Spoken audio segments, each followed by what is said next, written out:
If you count the legal votes, I easily win.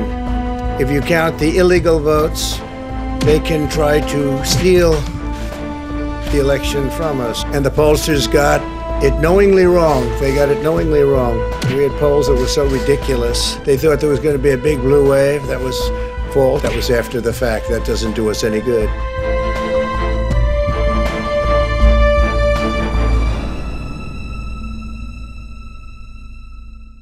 Good evening. I'd like to provide the American people with an update on our efforts to protect the integrity of our very important 2020 election. If you count the legal votes, I easily win.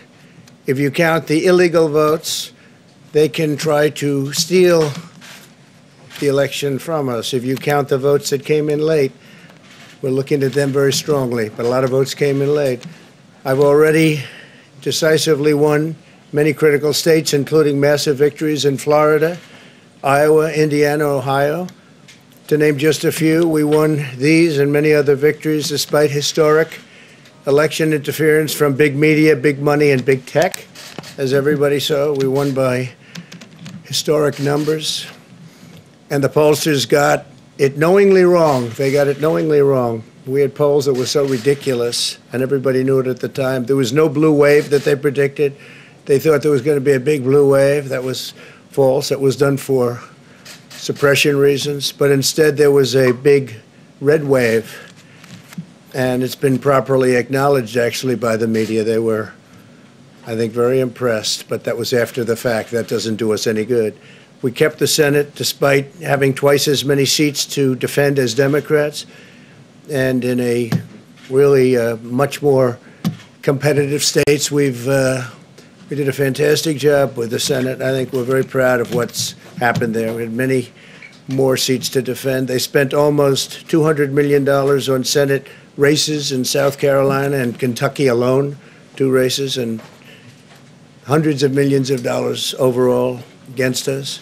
At the national level, our opponents' major donors were Wall Street bankers and special interests. Our major donors were police officers, farmers, everyday citizens.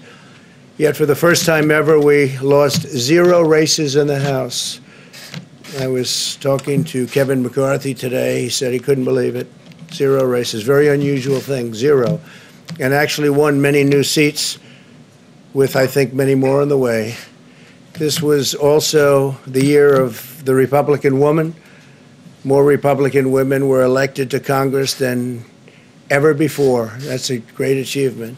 I won the largest share of non-white voters of any Republican in 60 years, including historic numbers of Latino, African American, Asian American, and Native American voters, the largest ever in our history. We grew our party by 4 million voters, the greatest turnout in Republican Party history.